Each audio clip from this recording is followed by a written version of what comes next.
Meeting is being recorded. Okay, we already did some of our business and we were expecting you. So we're going to go ahead. What we would like from you, some of our members would like a legislative update, and you can do, 10 or so minutes of that. And then I have some of our members have just a few questions, okay? That sounds great, and thank you. And I know we have a stop here at 11. I'm 5 minutes late, I'm sorry. It's nice to say that there is a lot of things going on in the community today, which is great. Great to see that we can kind of safely and sensibly get back to it.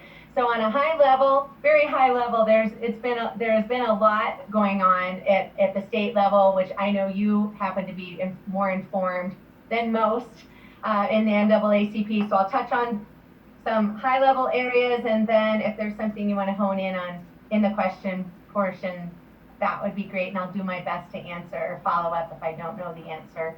But I'll hit the budget, some of the healthcare reforms that are happening, some of the transparency and ethics reforms, elections, some of the policing and safer communities reforms, criminal justice, and then the criminal justice reforms. Those are sort of the big buckets that a lot of people have their eyes on right now. So starting with the budget, it is that budget time. Before COVID, I think it was in 2019, there was a bipartisan bill passed and signed into law that said the budget needed to be, at least the one that came out of the legislature, Senate and House concurred together, the one that gets presented to the governor, needed to be on the governor's desk by July 1st every year. And that's a huge change for the state of Michigan going back for decades and decades, because our fiscal year in Michigan starts October 1st. And I don't know if you remember, it was before I was in office for some of it, but there would be these all night ridiculous sessions there at the end of September, knowing that October 1st budget deadline was looming. And whenever that happens, like lame duck too, not the best decisions get made. And so the budget needs to be on the governor's desk by June 30th, or July 1, really June 30th of this year. So there's been a ton of work going on right now. I'm not on appropriations, it's called. You know, there's the policy committees, there's the appropriations committees. I do not serve on the budget side of things. So I'm not as directly engaged, but I can certainly let you know, if you don't already, that the House passed a version, the Senate has passed a version, the governor has her recommended version. And at this point, we've also received what they call the Consensus Revenue Estimating Conference that comes from the department that says, okay, you got this much money, this really looks like what we're going to have to work with. So all those conversations are happening. The high level, there's a lot of agreement, and then there's always disagreement. But one area of agreement certainly is schools. Seems to be, it's I can't even fathom how difficult this past year has been for our kids and our teachers and our schools. I mean, everyone can agree that it's been a tough year for everyone. But certainly kids have taken the brunt of it with the uncertainty and the closures. So there is a lot to bolster funding for the kids.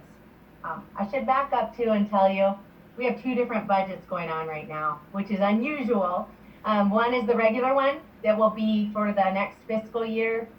The other one is the supplemental.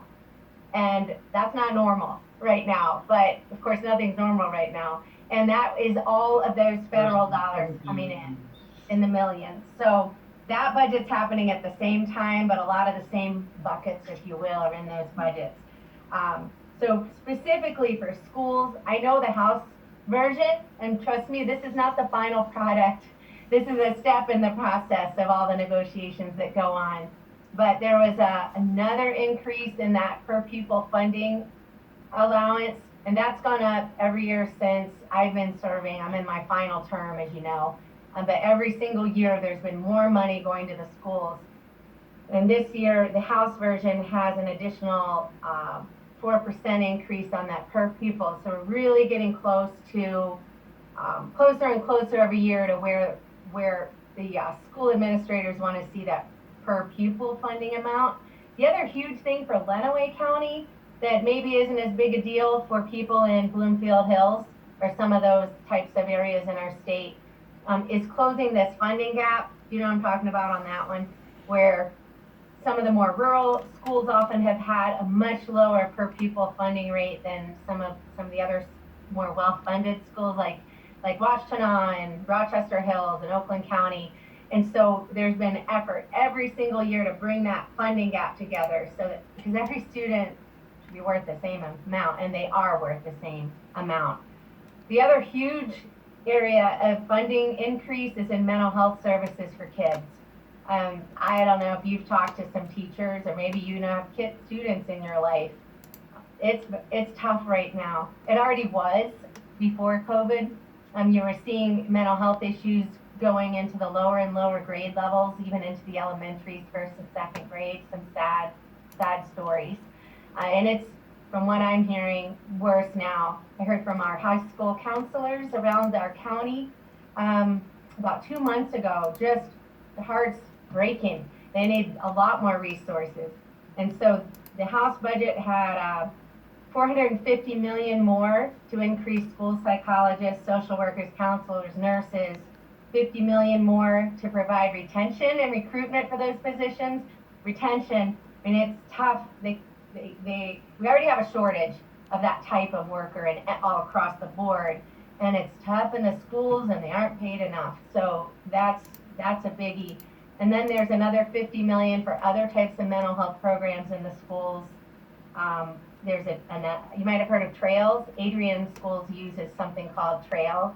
It's an acronym, but it basically provides resources and training and help for individual schools to address their own school's mental health needs. There's over $5 million more for that. APS uses it.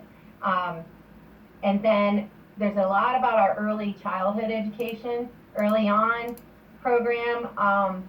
If you can identify, and I know many of you know this too, but if you can identify some of the developmental delays in children very, very early on, and some of our kids in our county and across the state are coming from homes where maybe the parents aren't engaged. You know, that's the ideal, but it's simply not the way it is all the time. And so this is allowing more dollars, doubling the funding actually, for this early intervention program for kids. I mean, there's so much more I could share. Other budget highlights are direct care worker increases. You hear that a lot here in Lenawee County too. Over there is not enough direct care workers for people that are the most vulnerable, and that's near and dear to my heart, coming from the senior center and having a home care business before that. But it's also for those that are mentally challenged, physically challenged, that live in homes. I mean, our direct care worker shortage is real. They are not paid enough. So there's a $2.25 permanent increase. That's a step in the right direction.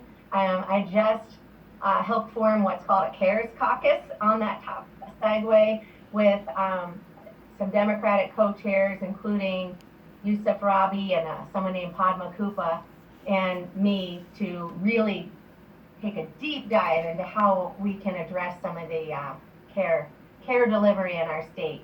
So anyway, that's in the budget, and I'm pushing strongly for that. And on the supplemental, and both of these budgets are huge, and please email me if you have other budget questions. But one of the opportunities we have right now that's very unique with all the federal dollars coming in is a chance to really put some money into our infrastructure. And that's not just roads, although I know a lot will go there, but it's the broadband infrastructure. I think the governor just announced this past week made an announcement about broadband investment, and that's a shared priority. You know, you hear in the news about everything partisan and angry, but most things still are not that way at the state level. Everybody knows we need rural broadband access, especially last year it was brought out. So those are some of the budget highlights, and I know there's a ton more there. The process, as I said, is underway, and the negotiations between the House and the Senate have started, and by the end of the month, that next year's budget proposal will be on the governor's desk, because it has to be by law. The next thing is healthcare. I'm the chair of the Health Policy Committee this term, and there has been a lot of huge groundbreaking and transformational work done in that committee, all bipartisan, and that's my intent. The first big package, I know one of your members, Harvey Schmidt, would probably be very up to speed on this one, but it's bringing down the cost of prescription drugs. It was, all I can say is it was transformational. If it passes in the Senate, they're dragging their feet over there. We would lead the country in real reforms that bring down prescription drug prices for everyone. The whole 15 bills that would have to do with just making healthcare more accessible and affordable and increasing the quality. There's so much there, but the heart was 8 bills that literally will bring down the cost of prescription drugs. From the beginning to the end, it kind of hits everyone in this long pipeline, from the drug manufacturer to us picking it up at Schmidt and Sons Pharmacy or wherever you get your prescriptions. It affects all of us. Of course, it hits our seniors and our lower income folks the hardest, because you have less discretionary, and it's wrong. There's a lot of hidden, dark, murky middle in that pipeline, and this really sheds light and brings some regulation and reform there. But it's in the Senate committee, and they're really dragging over there because it disrupts the status quo, and there's a lot of powerful stakeholders involved. But if you put the patient first, it cuts through all that. The other major thing that just came up, and you might want to look it up, we just had the first hearing on something that would absolutely revamp our behavioral health system. We have an incredible community mental health here in Lenawee County, and they have been working under-resourced for so long, and there's people that fall through the cracks, or they're not eligible until they've already reached a critical point. And so this in a nutshell, if you want to look it up, it's a large package of bills, I believe 6, bipartisan. And by the way, that other healthcare package was very bipartisan also, with many recommendations coming out of the governor's prescription drug task force last year that we're implementing. But 4925 is major, huge, and the subsequent bills that go with it, led by Chair Whiteford. She's the DHHS budget chair. And then there's Representative Hammoud, Tanadar, Green. There's several bills in the package that will really just try to cut through some of the overhead and get the money to the patient. The other big thing it does is mild to moderate behavioral health cases tend to not be as eligible. That's who tends to fall through the cracks. So it bolsters that up and streamlines the process. But that just started Thursday. Thursday was the first hearing, probably of many. And we're going to continue hearing a lot about behavioral health, I think, over the next year or two as we emerge from this pandemic that we've been in. Quickly slipping on to transparency and ethics, another big bipartisan package that is moving through the legislature on the House side. And bipartisan again. I don't know if you know, but you probably do, just because you're more informed than most, that our state is our ethical is notoriously low when it comes to ethical standards for elected officials and state officials. We have way too many exemptions from FOIA. I mean, local governments are subject to FOIA. The governor's office never has been in Michigan, neither has some of the state legislative offices. And so there's expansion of the Freedom of Information Act. It's a large package of bills. I have a bill in that package that will really hit transparency. People, I don't care if you're Democrat or Republican, people overall have completely lost faith in elected officials. It's hard, don't trust them. I mean, and that's a common situation there. And some of it is just saying, all right, shine the light here. And so that's what this very large, again, bipartisan package does. But the one that I have hits lobby disclosures, and it expands the lobby disclosures to department heads, government legislative staff who can influence decisions, and then the governor's executive staff that can also influence decisions. So that is House Bill 4690, and bipartisan. That's actually up for a vote on the House floor this week. Passed out of committee, I believe unanimous, and forgive me, it was a maybe a month ago when it came out of committee. But I can happy to send you anything on that. There's a lot about financial disclosures for legislators that would have to be part of this package so that you don't have people kind of lining up their own interest when they're voting, because that's not right either. Then you move on to elections. I know in the news you've heard mostly about the Senate, the state Senate elections bill package. I think they have 39 bills. I don't know much about that one. It's not come at all to the House, and I'm not on the elections committee. I do know what's happened on the House side though, and there have been 21 election reform bills approved by the House Elections and Ethics Committee, and then 18 of those did pass the House of Representatives.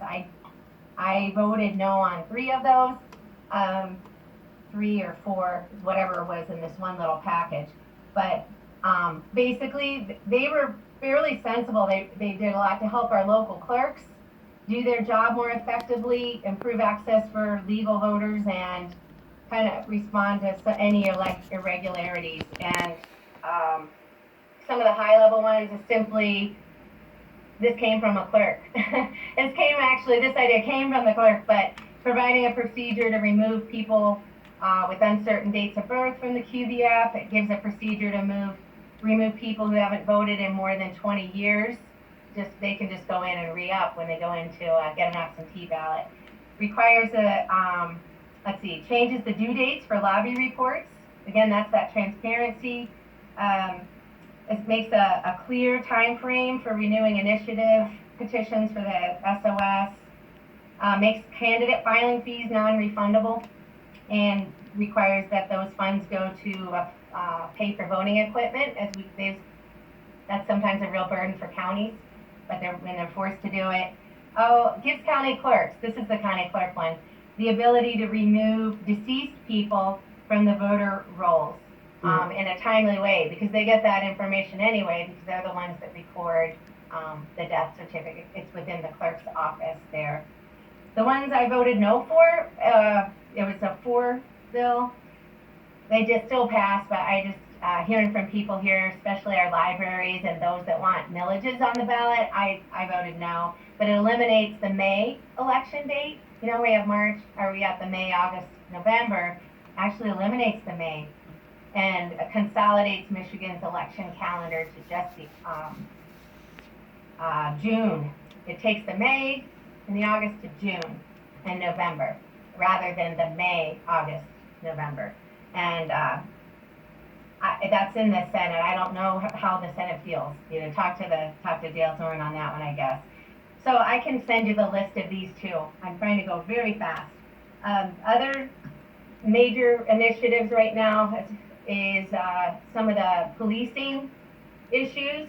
And the last year certainly exposed a lot of issues when it comes to policing and ensuring we have safer communities. So one part of the House plan that just came forward, and we'll see how, again, this is all part of the process, but it's going to give law enforcement agencies, the local, the resources to help them make changes to build some trust between the people in the communities that they serve and then the law enforcement themselves. In other words, helping to build relationships between police and the people they serve. And some of that takes resources. So you kind of could call it a community policing initiative, if you will. And they've been shown, when they're done right, to be effective and to improve relationships between police officers and the people in the local neighborhood. Also, there is money for de-escalation training assistance. They got to know how to do it. And they need to know the techniques to do safe de-escalation in a really tough or challenging situation or hostile situation. And then finally, there's resources for local agencies to purchase body cameras. Cameras tell it all, right? Pictures worth 1,000 words. So that's something on that end. Wrapping it up, I don't know if you follow some of the criminal justice reforms that have been moving through our state last term. And then this term, maybe you have, maybe you haven't, I've become very passionate on the issue. Last term, it was clean slate, meaning opportunities for expungement that didn't exist before, so that people really have a chance when they return to start their lives afresh. And really, it's about second chances all the way around. Going forward, I'm leading this package. It's called the Safer Michigan Act, that is both victim focused and perpetrator focused. And it has to do with allowing for something called productivity credits for those that are in prison, to be able to, if they voluntarily participate in either education, mental health services, substance abuse prevention, and even some behavioral transformation techniques, they can actually earn or time off of their sentence. It's not good time. Good time means you don't do something bad. This is actually productivity credits, giving them that chance, because they're going to come out, and when they come out, they need to be ready to be whole and re-engage and not do what they did before again. At the heart, it's about public safety. The other half of the package is all about victims. Again, this is a bipartisan package, by the way. But victims, at the end of the day, they want to know that what happened to them isn't going to happen to somebody else, and that they're safe, and that they have the resources they need to be able to become whole again and recover. And so that, you'll probably see a hearing on that before June is over. It's very bold. It's bold. You know, there's a lot of pushback on that from some of the more traditional ways that people might view our criminal justice system. But I do want to, but it's needed. There's things we can do so much better to give people an opportunity to recover if they've made mistakes, and people do make mistakes. And those opportunities would not apply, by the way, to those that had done sexual crimes, as in rape, that sort of thing, sexual abuse of children, or human trafficking, or murder. They wouldn't be eligible, but there's a lot of others that would be eligible there. I'm also been assigned to the juvenile justice task force at the executive level, and you'll be seeing a juvenile justice reform package being introduced next week. Again, this is bipartisan also, and it will help with some of the juvenile justice diversion programs. You know, a lot of these kids need some help, not to be thrown into the system. That's the heart of it. So lots going on. And then finally, I got to mention that June is Alzheimer's Awareness Month. Since I've been elected, I have led that resolution. This term, I gave the resolution because I had it to Representative Yusuf Rabi, who I know we know because he spoke at one of the banquets here in Lenawee County. He's the rep from Ann Arbor. And so together, we introduced that resolution on Thursday, wearing purple. My dad passed. It's a horrible disease, and we need to raise awareness, and there's more we can do as a state. Actually trying to advocate for a dementia unit within our Department of Health and Human Services, to be funded in the budget and to be created within the department. We're one of the few states that we do less than most other states when it comes to dementia. And oh my gosh, that's it, and it's 11:08. Okay, I will take a couple questions, I'm sorry. Okay. One question I have is regarding the criminal justice policing bill. Does it have anything in it that would prevent law enforcement from doing no-knock warrants, and also to eliminate qualified immunity for the police, to prevent them from being sued or charged? And also regarding creating a state, national Congress should be working on for a national database, but a state database regarding police officers who have brutalized or assaulted or committed done something that caused them to be released or fired or from their department so that they can't move to a different department without that information being released to the public or to that next department that they move to. I see what you're saying. That, so no knock warrant, I'm not aware that that is in there, but that is interesting, and I'm interested in that. Is there model language kind of out there, or have you seen that in another state that it's I have written well, or? I believe the Congress, they're working, the Senate, they're working on adding those things to the policing bill. But I'm thinking basically that these little departments, whether it be city, state, or county law enforcement departments, can't just kick in someone's door without announcing who they are. You know, this goes back to Breonna Taylor being killed. Yeah. So it would require them to have, you know, announce themselves and not just kick in anybody's door without announcing themselves or without a warrant. Mm-hmm. I just wrote that down. I don't think that that is there that I'm aware of, but that is an idea worth looking into. Those are the I mean, that's something that I hadn't heard of, and I'm glad that you brought it up. So I will look at that. Maybe it can be a separate bill package or a separate piece of legislation that could fit in as this one moves in along through the process. Okay. Thank you on that. And if you see something, another state that has language that you like, I really appreciate having that when it's written in a way that accomplishes the purpose. It's easier to say, hey, this lets us like Missouri has, or. Okay. You know. Anyone else have a quick question? Any questions? Bill, I thought you had a question prepared. Did you have a question? I don't know what it is. Yeah, I mean, I'm curious as to why Republicans and Brana, you're supporting election legislation when there hasn't been a problem with the election, and that I haven't seen anything about condemning the big lie that there has been fraud or that President Trump was cheated. And I'm curious as to why you signed on to the Texas Attorney General's amicus brief to try to disenfranchise the voters of the state of Michigan. All right, thanks, Bill. Those are three different questions. I can't speak for the Senate on their elections package, which has, they haven't made it over to us.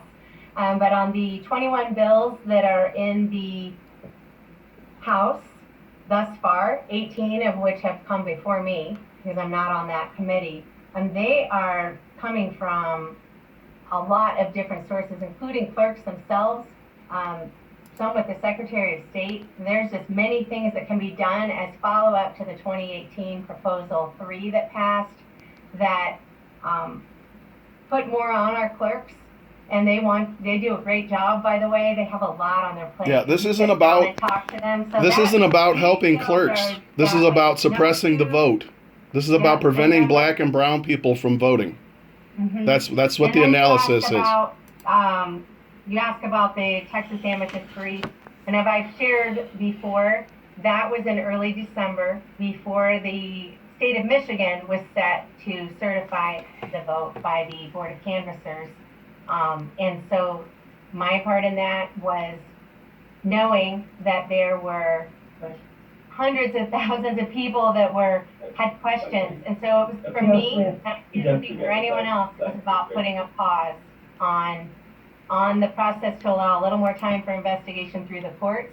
The courts have not, all the different suits, the courts have not found any discrepancy, including in Michigan, the one county that really came under the spotlight of the national news, really, that Antrim County. That was corrected, and there was no further issues that were determined by the court there.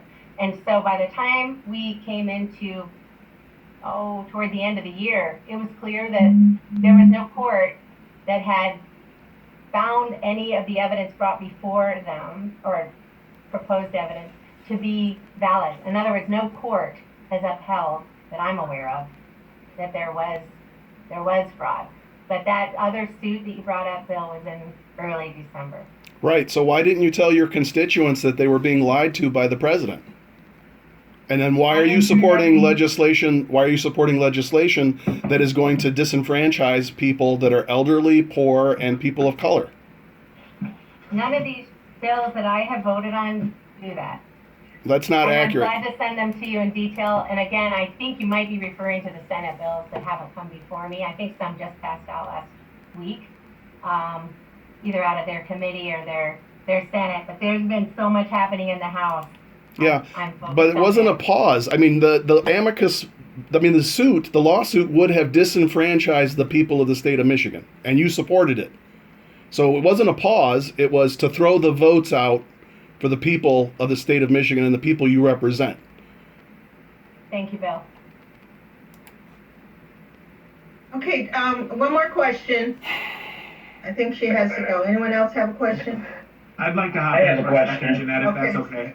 Hold on, Travis. Scott was already on. Yeah, I'd like to revisit the criminal justice. So I didn't hear an answer to the database question that Jeanette asked either. Is that something that you're looking at or working on? That's just a follow-up. I have Sure. my own questions, but I'd like to have an answer on that. Sure. I'm not aware that there is one. I think Jeanette may have said that is a national, would be better served at the national. No, I know that the Congress is working, that maybe in their bills, they're thinking about that, but I'm wondering, I want to know if the state of Michigan, if the state legislature is doing something or plan to do something like that. I haven't heard that, but it makes sense. I've heard that brought up, that similar concept brought up for educators too, and I don't think it's for that, we have that for that either. So, Okay, Scott, so. not aware.